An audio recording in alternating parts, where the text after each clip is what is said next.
everyone. Today I'll introduce you to the main news we have in the EPCwin 7. So let me start here with the drawing mode, and I press F11. You see we have new automatic drawing programs. This means I can change the shape and whatever happens inside will be calculated accordingly. I start here with program 4. This is our parallel filling. So with control click, I select my outline, and now it's asking me to do hold. So I control click and I control click again in the second hole, and it will automatically open my parameter field. Press OK and it will recalculate. Now this is active, like I said, so I can click on the shape and press enter to recalculate the whole thing. Once before I go to embroidery, I can leave it the way it is and place my sequins, lines, chain stitch, whatever on top. Okay, I stay right in the drawing because the next program we're using is the spiral fill.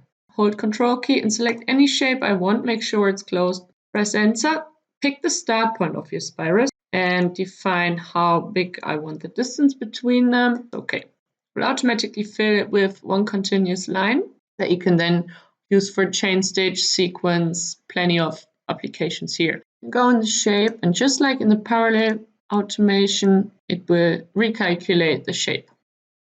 One more drawing program to show you here. This is the maze.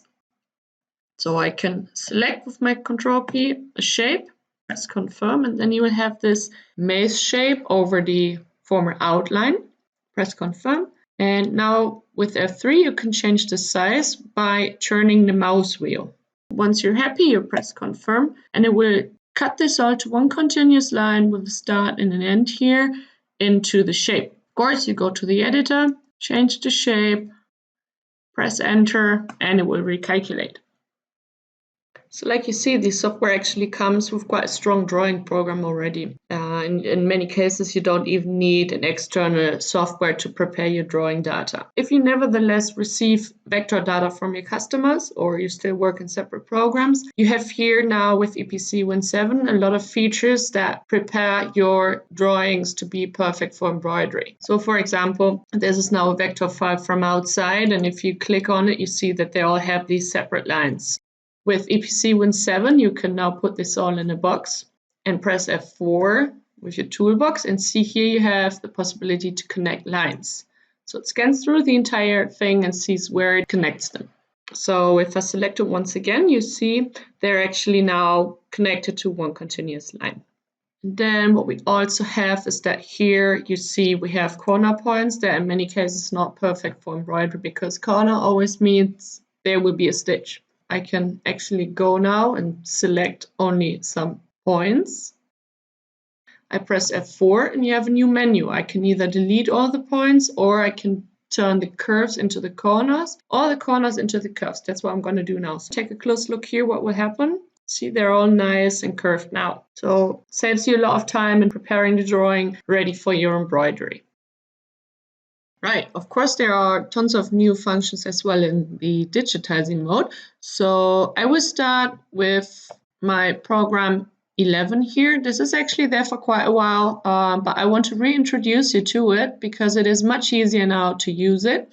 And this is mainly because the entering mode is different now. So like you know, maybe from program 1, you first select one outline. So with my control key, I use this one, enter.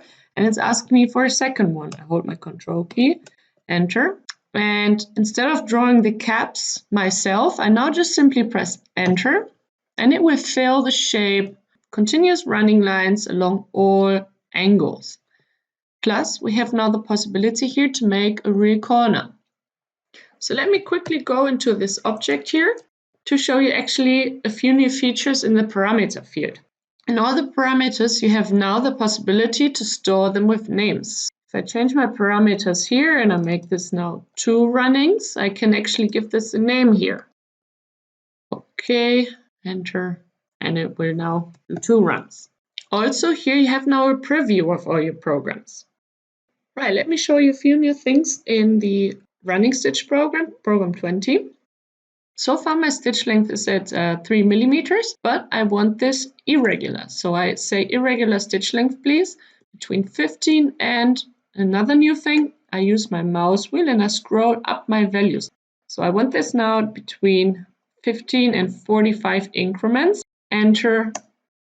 Another thing that's new, I can select my line anywhere and I press F7 and it will be split into two separate objects. So this part I can now give separate parameters.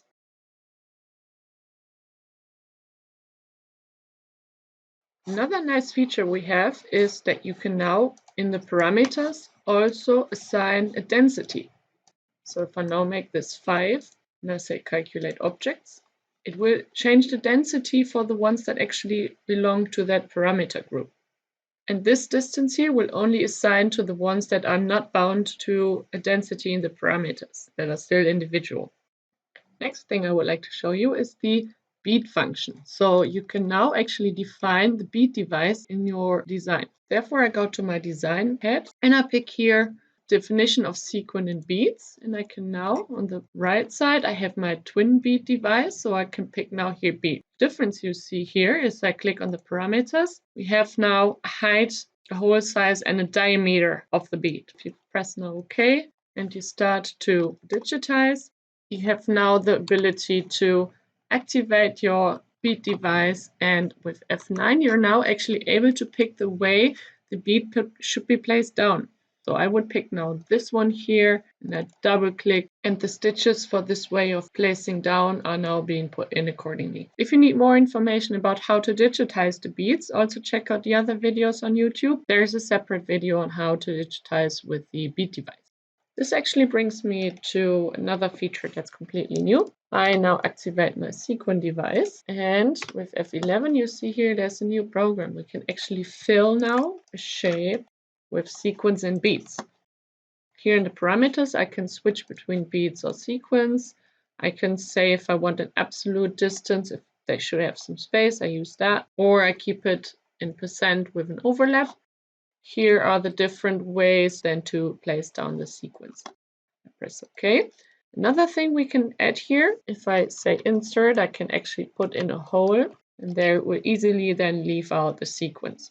Another thing, if you have a twin device, you can actually here put in another tape, and then in this area here we have the other tape then. This actually saves you a lot of time in preparing your shapes for filling it with sequins and beads. Right, that's all from my side for now. I hope you like the new features. Of course, they are only the main big ones that I can show in a video. If you want to find out more detailed list of news, then you better check out our new brochure or our news leaflet. The link is here below. There is another video on the technical embroidery. There are a bunch of new features, of course. There will be actually also big new features along the year as the year goes by, and to stay updated here I would recommend follow us on Instagram on hashtag ZSK Digitizing, or also on zsk.de. Contact me via these platforms as well if you need further information. I'm Britta Sanders from ZSK, and I thank you very much for watching, and I speak to you soon. Bye bye.